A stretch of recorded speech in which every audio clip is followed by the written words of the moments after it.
Magandang araw, narito ang inyong mabilis at daily news update mula Japan, Pilipinas at iba't ibang panig ng mundo.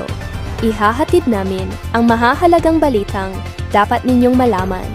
Manatiling updated at samahan ninyo kami.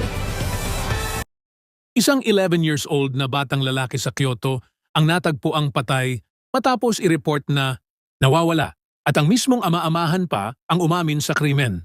Sa tulong ng investigasyon at datos mula sa telepono ng suspek, natunto ang bangkay sa isang kagubatan.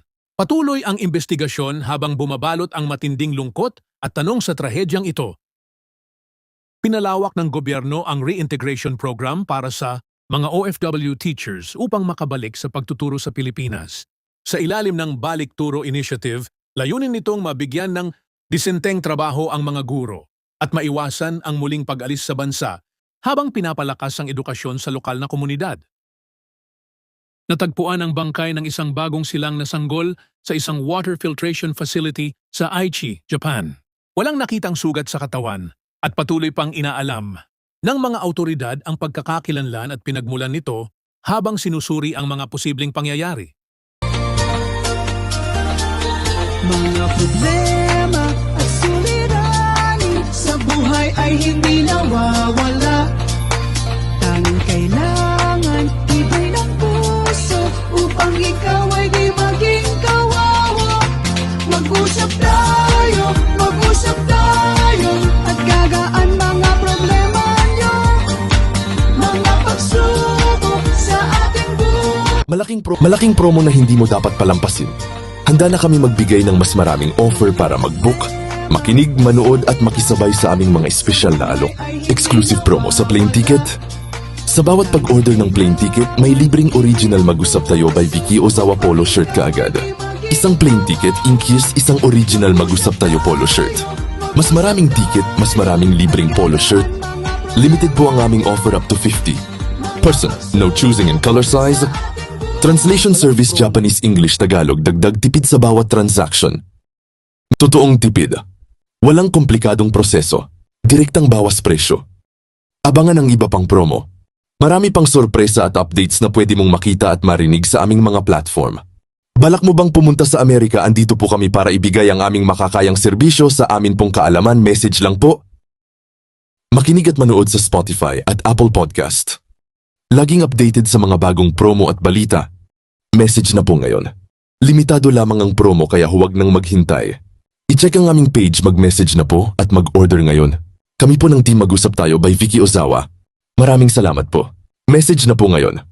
Ang promo na ito ay para sa mga gustong maglakbay, makatipid at makatanggap ng espesyal na regalo. Samantalahin na po, message lang po sa FB page Mag-usap Tayo by Vicky Ozawa.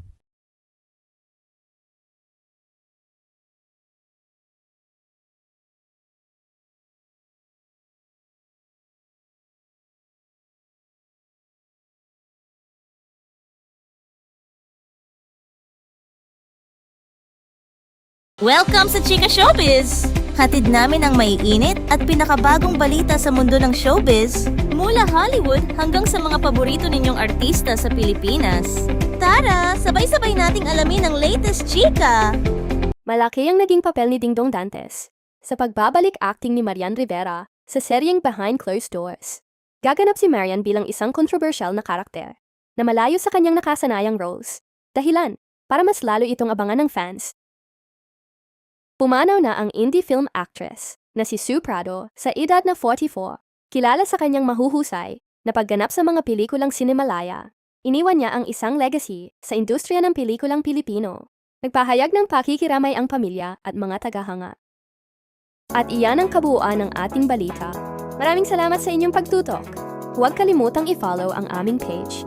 Mag-usap Tayo by Vicky Ozawa para sa mas marami pang updates mula Japan, Pilipinas, at buong mundo. Ingat at hanggang sa muli. Before we end, we invite everyone to like, share, and subscribe to our page. You can watch us not only on Facebook, but also on our YouTube channel for more updates and exclusive content. We also have original 100 Pinoy diaries and 95 Tagalog quotes at Spotify and Apple Podcast. All in Tagalog, written by Vicky Ozawa. Voice over by talented Filipina, Miss Joy and Jasmine, now available. So don't forget to listen and support our creative works. If you have any concerns, inquiries, or if you are interested in our commercials or services, please feel free to message us anytime on our Facebook page, Mag-usap Tayo by Vicky Ozawa. We are open Monday to Friday, 9 a.m. to 6 p.m., Japan time. Thank you very much for your continued support. And we look forward to assisting you. Maraming salamat from Team Mag-usap Tayo by Vicky Ozawa. Here is short quote from Ms. Vicky Ozawa, Life is a gift. Find peace of mind first rather than happiness. Thank you very much.